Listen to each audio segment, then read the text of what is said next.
Hey everyone, I'm Spoony Bard, and I'm going to be looking at the Star Trek X-Men crossover comic book. It was published under the Marvel Presents Paramount Comics imprint. Now, this does feature the X-Men. It is published by Marvel, but this imprint specifically focuses more on the Star Trek aspect. You don't need to have read or seen anything to go into this and read it, but it does help. I'm going to tell you what you need to know in order to get the most enjoyment out of this book, so please bear with me. There's an episode of Star Trek where the Enterprise travels through a psionic cloud. Two of the crew members are exposed to radiation, and the Enterprise sustains heavy damage. The crew affected were the ship's new psychiatrist, Dr. Elizabeth Denner, and Kirk's longtime friend, Lieutenant Gary Mitchell. The ship is forced to stop at the nearby planet Delta Vega in order to make repairs. While this is happening, the crew member Mitchell begins to exhibit signs of limited telepathy and telekinesis, but this seems to grow at an exponential rate with each passing day. Spock sees this and becomes concerned. And on my monitor screen, I could see Mitchell smiling each time it happened, as if the ship and crew were almost a toy for his amusement. Kirk begins to see that his friend is being driven mad with power and needs to be stopped. He can't bring himself to kill him, though, because of their history, so he decides that he's going to maroon him on the surface of the planet. While this is happening, we continue to see signs of Mitchell's power increasing. Not only is he able to kill helmsman Lee Kelso remotely, but he's able to generate food from nothing. Let there be food. Caffarian apples. As this is happening, Kirk teleports down to the planet to face off against his old friend. He quickly discovers how powerful Mitchell has become as he is able to shrug off a phaser blast. It's during this moment that Dr. Denner reveals that she has developed the same powers as Mitchell, and the two begin to battle. Mitchell is greatly weakened at the cost of Denner's life. Kirk seizes this opportunity and he knocks Mitchell into a makeshift grave, then buries him with rocks to entomb him. The order was given to quarantine the planet in the event Mitchell survived, he would not be able to escape. On the X-Men side of things, if you've read any of the old Chris Claremont stories or seen the X-Men animated series, then some of the concepts and the characters here will be very familiar to you. You've got the Shi'ar, who are a militaristic culture who evolved from birds. They're allies of the X-Men. Their empress is actually Professor Xavier's girlfriend. And then you also have Proteus, who is the son of X-Men ally Moira McTaggart. He was born as a mutant, and he's an Omega-level mutant whose powers are basically to warp reality in a field around him. And he ended up becoming an energy being and was defeated when they basically dispersed his energy throughout the planet. Now, he did come back in a summer annual event that wasn't very good, but it also ultimately ends up the same way with his energy being dispersed. Okay, so here's the book, Star Trek X-Men. The storyline is actually called Star Treks. Now, written by Scott Lobdell, who was doing Uncanny at the time, which also involved a storyline with the X-Men in space and the Shi'ar that were being attacked by the Phalanx. As you can see, Mark Silvestri, it's a 40-page book, so he does about half of it, pages 1 through 21. Billy Tan does kind of the remainder of it. Billy Tan, he's since worked on Uncanny X-Men and Green Lantern for DC. And David Finch did a single page. So you can see the story starts here with Bones and Spock kind of quipping with each other, but Kirk is lost in thought. He mentions that, they're returning to this planet, Delta Vega, where a bunch of the people died. He says, the ship lost two of its finest crew members, and I lost my best friend. they're talking about there's this energy field they encounter. It appears to be a variation on the psionic energy which mutated Lieutenant Gary Mitchell and Dr. Elizabeth Denner into potential gods intent on reshaping the entire universe in their image. I'm pretty sure it was just Mitchell. Denner fought against him and died. So you can see that they're maintaining some kind of signal of something, but it's being blocked. They determined that there's no other ships nearby, so it's not a trap, and basically that their scans indicate that there's something near human, very human-like, but they can't identify what it is.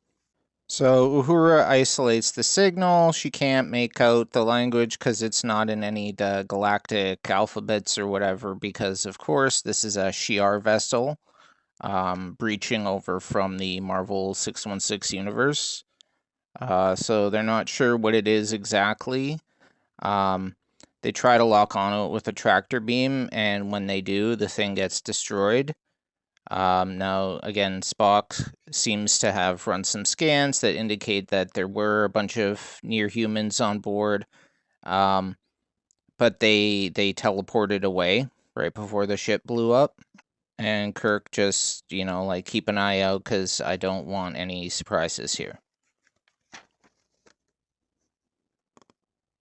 And then here we have a large Shi'ar vessel uncloaking, and you can see that it dwarfs the Enterprise in size. And so, they're commenting like, hey, we seem to be running into a lot of obstacles here, a lot of new people. So they're like, okay, prepare for defense. They think that the ship is launching something at us, a projectile. And he says, what are they doing, lobbing cannonballs at us? Because at this point, everything is energy-based. So it says they're tracking the object. They're anticipating impact with their shields, counting down, and then it stopped 100 kilometers from the ship shielding. And it's Gladiator of the leader of the Imperial Guard. This is not set in any particular time period.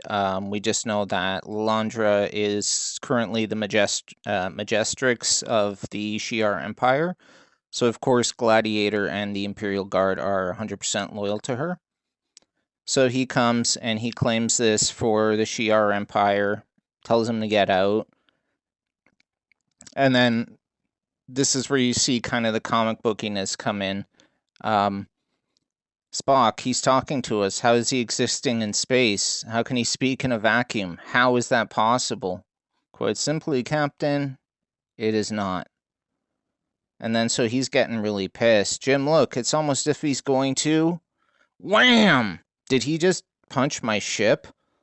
So that's pretty funny because you've never seen something like that. The Enterprise has never had to deal with this sort of conflict before. So they're telling them to leave, and they're trying to figure out what they can do about this new vessel. Meanwhile, we see stowed away above is Wolverine, and he's spying on Kirk and what's going on because he needs to report back to the X-Men. Now, I just want to take the time to point something out. So this pose you see Wolverine in on the cover, he's basically like that in every single panel in this book, except for at the end, where he's doing that one where he's leaning against the wall smoking a cigar.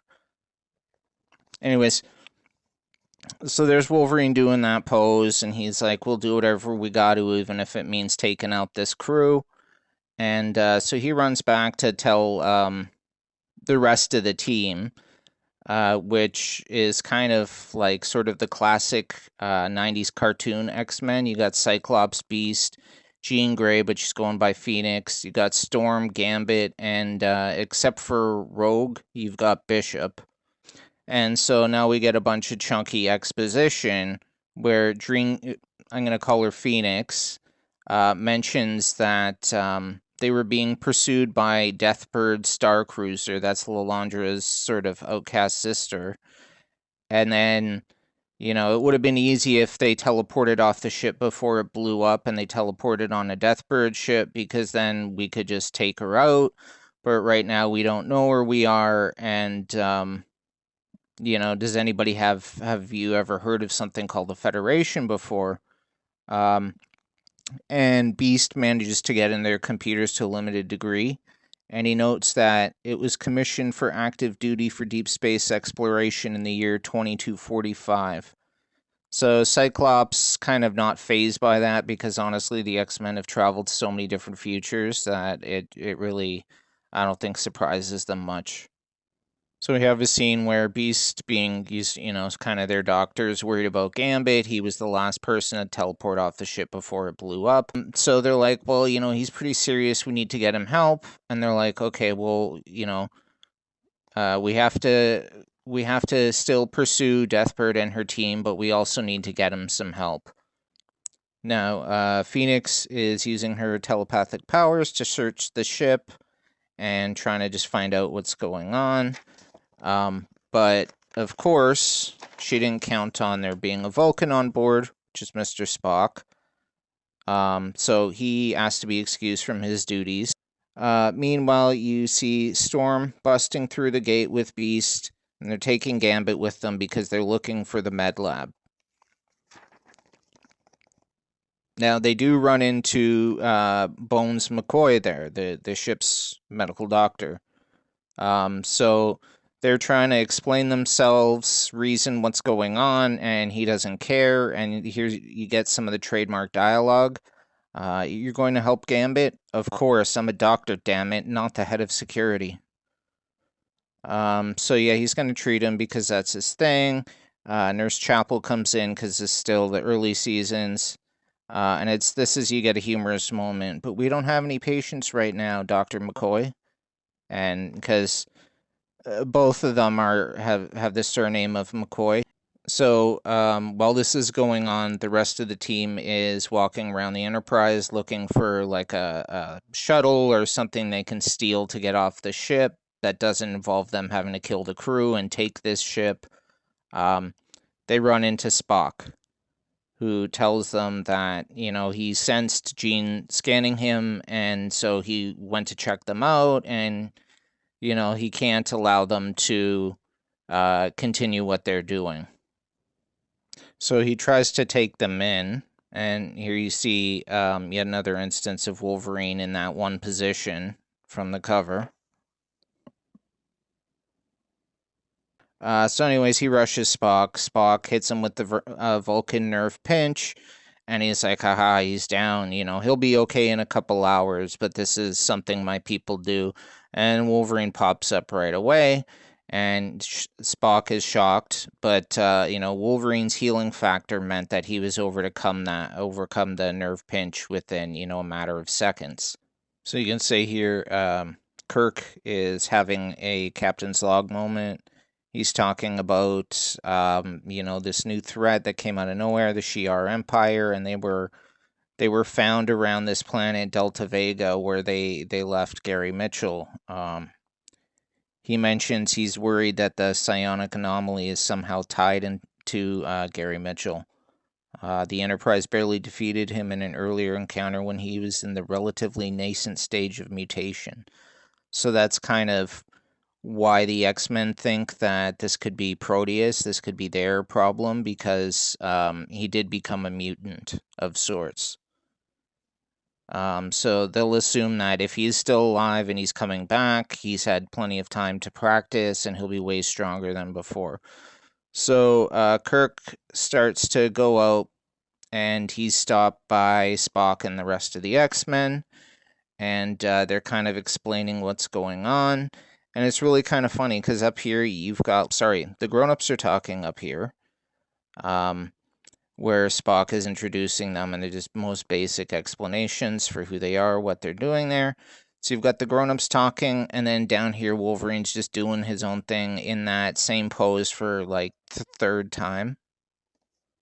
Then we cut to the bridge of the Shi'ar warship here, where Deathbird, Lalandra's sister, seems to be in control. Now, she does seem to have she has Gladiator and the rest of the Imperial Guard with her, but it was specifically mentioned that Lilandra was Majestrix and asked the X-Men to help track these people down. So I don't really understand that whole thing. I think it's bad continuity from the writer. And now here we are on the planet Delta Vega, and they're talking about how,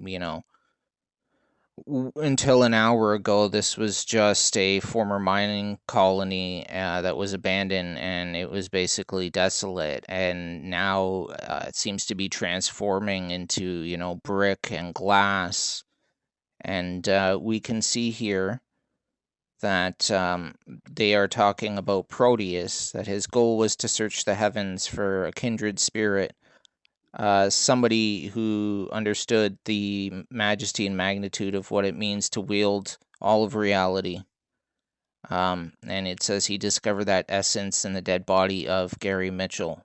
So Proteus and Mitchell bonded, and yeah, the universe will never be the same, except that it will.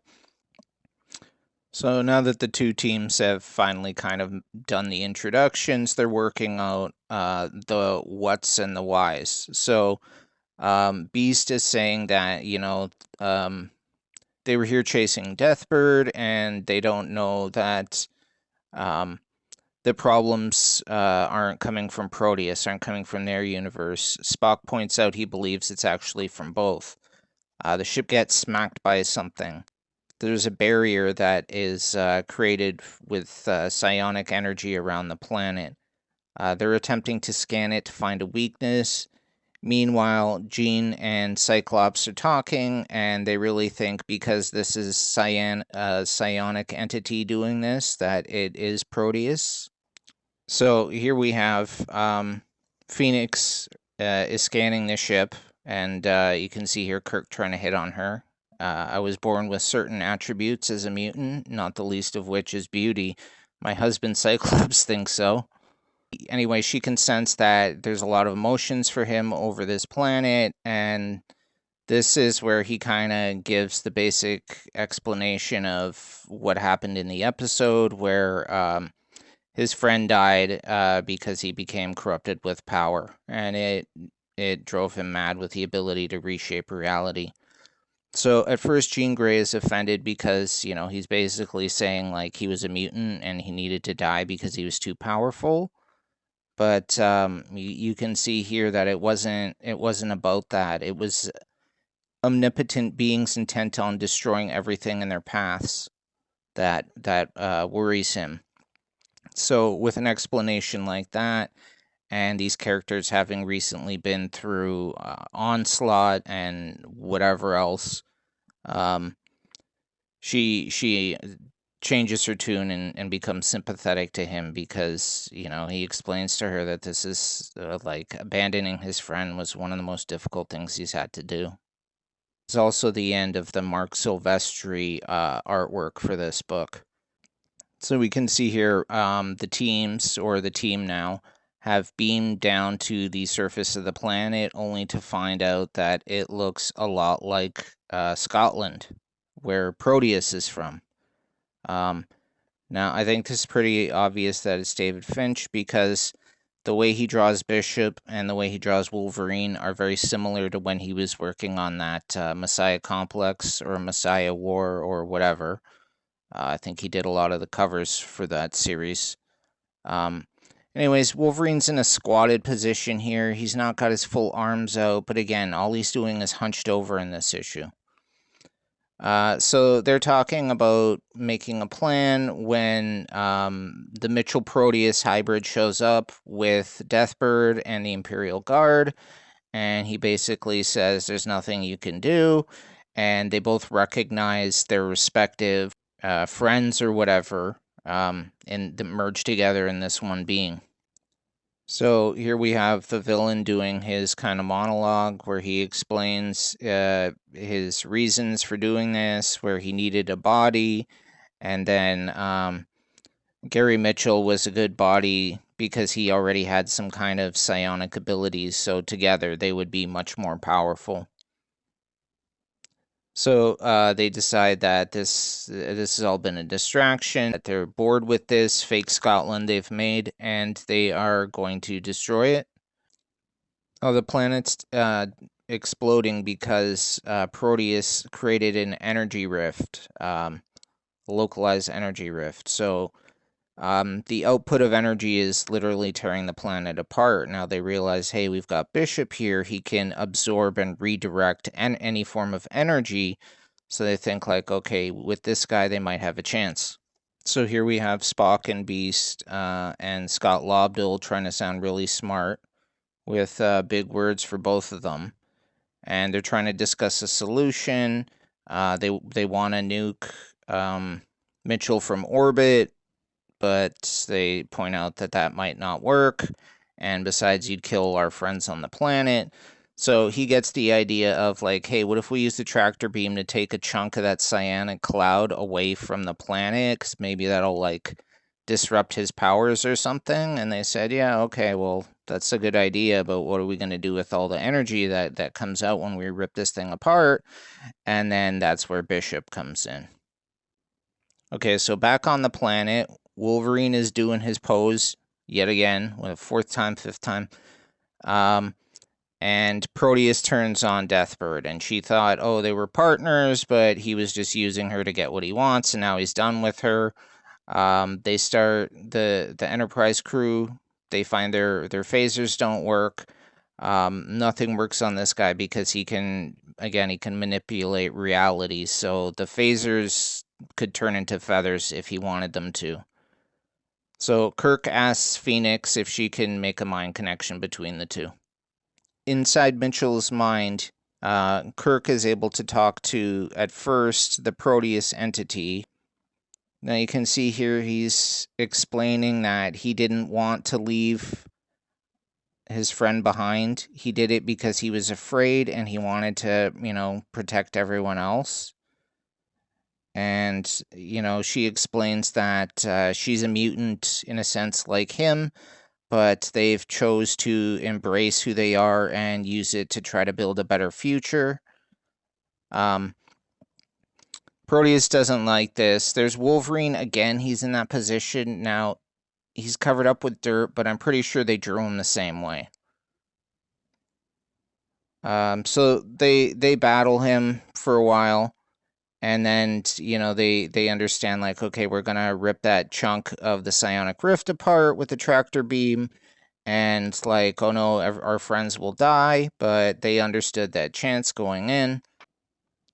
Okay, so the Enterprise ripping away that chunk of the psionic rift is having a profound impact on the Mitchell Proteus. They've decided now that he's in a weakened state, now's the opportunity to kind of finally destroy him. And, he, for a moment of clarity, he's able to speak freely without Proteus interfering. And you can see he simply says, no, Jim, please stop me, stop us now. And, obviously this is really hard to do for Kirk, but he can't let this guy live. So they destroy the absolute shit out of him. You can see Storm is firing lightning, Cyclops unleashing the blast, Gambit doing his explosive cards, Wolverine in that one position screaming at him, the guys firing their phasers, and Bishop channeling some kind of energy. So now that they've weakened Proteus enough, they've decided that they're going to let go of the tractor beam and send that piece of the psionic rift back to where it came from. And they know that it will create a devastating explosion. However, they do have Bishop set up on the front of the ship. I don't know how he's breathing. So that when they do return the thing, Bishop can absorb all the energy. Cut to the planet where they're sifting through the ashes looking for Mitchell. And another classic line, he's dead, Jim. He's been dead for a while. Now maybe finally he can rest in peace. Then we get the Imperial Guard who are deciding like, this isn't done with you X-Men. And they said, we're just, your sister sent us here to bring you in. And Deathbird says, well, there's really nothing else for us left in this universe, so we'll go back with you. And there's Wolverine. He's in that one pose, but you can't see much of it. So this is the ultimate conclusion of the story. Storm shows up and says to everybody, like, that portal we came through from our universe is closing. We need to leave while we still can. And Scott points out that they have experience with alternate futures, so this didn't freak them out too much. You can see Bones really isn't thrilled by the idea of a woman flying.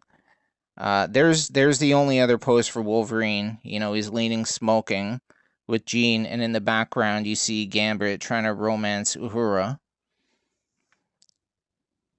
So the X-Men say, like, they hope that of all the alternate futures, this is the nicest one, and this is what they're fighting for. And Kirk says, like, I feel that your efforts and your fight for equality is one of the things that led to this future. So everything's nice. They part. They get teleported to a little ship. They go through the portal back to the Marvel universe, and then the universe returns to normal. So it's back on the bridge, and Kirk is kind of deep in thought, and Bones and Spock are bickering about something. Anyways, this took me a little bit to make, so I hope you guys enjoyed it. Criticism and feedback is always appreciated. And I will eventually do another one of these. I'm probably going to do the Superman Aliens one next. But I can't give you a definite window on that. I will continue to put out other videos. Like I said, just don't know about this one. Anyways, if you're still here after all that rambling, thank you very much for watching.